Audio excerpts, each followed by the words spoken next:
Bugüne kadar YouTube'da hiç çekilmeyen bir video çekeceğiz. Deney niteliğinde bir video olacak. Biraz sonra YouTube tarihinde ilk defa şu gördüğünüz çiçek yağını sıvı soğutmanın içerisine koyacağız. Oyun oynayacağız. Bu bir deneydir arkadaşlar. Sonuç verecek mi? Sonuç ne olacak? Başarılı olacak mı? Olmayacak mı? Hiçbir fikrim yok. Şimdi bu videoyu YouTube'da canlı yayında çekiyorum. Şu anda Ardinyo serveri bir de donate atmış sağ olsun. Ahmet İzzet Mustafa Ev gelmiş. Hem canlı yayın yapacağız. Çayımız her zamanki gibi mandalina, portakal suyumuz da hazır. Öncelikle antifrizdeki ısı testine bakacağız. Şu andaki ısı derecelerine. Daha sonra ikisini kıyaslayacağız. Hadi video başlasın. Sıvı yağ koymadan önce öncelikle boştayken ısılarımıza bakacağız. Ekran kamerasıyla bakıyoruz şu anda. Isı durumlarını görüyorsunuz. Her ne kadar işlemcimiz zayıf olsa da bu zayıf işlemcide bu testi yapıyoruz arkadaşlar. Bazen kızıyorsunuz ya, neden yüksek kaliteli bir işlemcide yapmıyorsunuz? Şu anda elimizde olan işlemci bu arkadaşlar.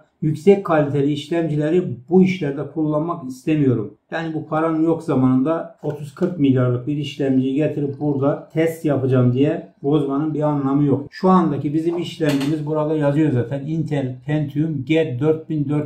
Bu işlemciye göre bu testi değerlendirmenizi sizlerden rica ediyorum. Şu anda 38 ile 37 çekirdekler arası. Ekran kartının o kadar önemi yok. Ekran kartı testi yapmıyoruz çünkü. Ekran kartımızda şu anda 27 santigratta. Öncelikle bir oyun açmak istiyorum. Bu bilgisayarda şu anda iblis yüklü. Oyuna yeni giriyoruz. Oyuna girerken de bayağı bir işlemciyi zorluyor. Hadi aç şu kapıyı ya. Allah. Bismillahirrahmanirrahim. Hele şükür ya. Neredesin kardeş ya? Bismillahirrahmanirrahim. Açtı ya sonunda. Bu da heykeli bir yandan müzik çalıyor, bir yandan Allahu Ekber diyor. Nasıl bir eve geldik lan? Şu anda Sipo 52, Tipo 42 olmak üzere. Ne oluyor? Şimdi burada bunu oyunu kapatalım. Sıvı soğutmamızı sökelim. İçerisindeki antifrizi boşaltalım. Yağımızı dolduralım ve devam edelim. Kapatalım bilgisayarımızı. Operasyona başlayalım. Bu operasyonu dediğim gibi canlı yayında yapıyoruz.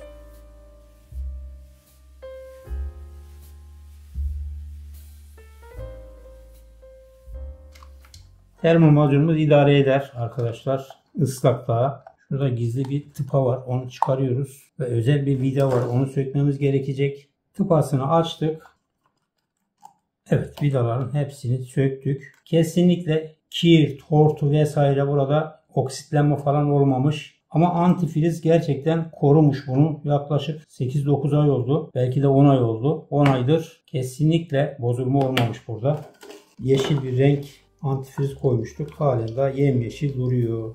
Bizim antifrizde kimyasal bozulma kesinlikle olmamış. Onu görmüş olduk arkadaşlar bu durumda.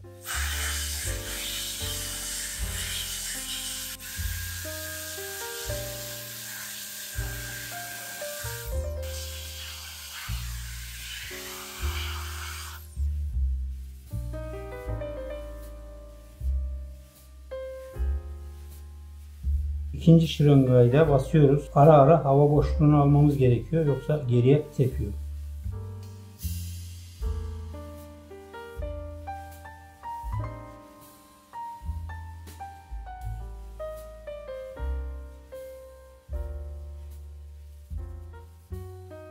İçerisindeki havayı dışarı atıyoruz. Görüyorsunuz buradan kabarcıklar gelmeye başladı. 20 milim daha çekeceğim.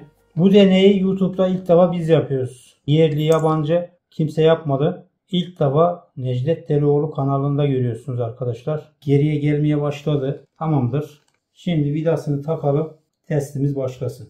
Videonun bu bölümünü akşamki YouTube canlı yayında çekmiştik aslında. Kamerayı fana yakın tuttuğumuz için aşırı derecede videoda uğultu olduğunu fark ettim ve yeniden çekmeye karar verdim. Şu anda kaç olmuş? En son 84'ü vurmuş. Müthiş bir ısı. Yüzü geçer gibime geliyor. Sıvı soğutmanın motorundan da ses gelmeye başladı. Oyunu açalım. Daha oyuna girmeden 90'ı gördük bile. Hatta 93'ü gördük. Testimizin dışında değerlendiriyoruz GPU'yu.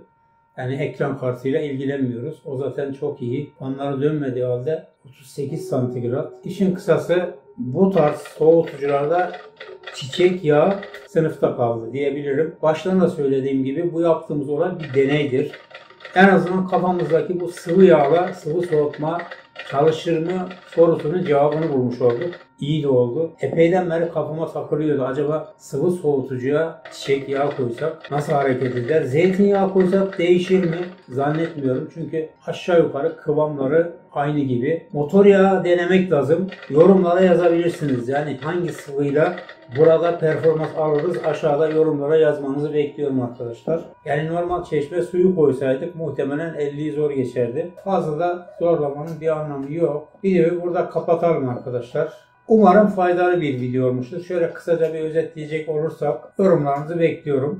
Öneride bulunabilirsiniz. En çok hangi sıvı yorumlara yazılırsa onunla bir test daha yapmayı düşünüyorum. O videolarda, geçmişte çektiğimiz videolarda, gelecekte çekeceğimiz videolarda görüşene kadar Allah'a ısmarladık. Hoşça kalın. Sağlıklı ve bol kazançlı günlerde görüşmek ve buluşmak dileğiyle.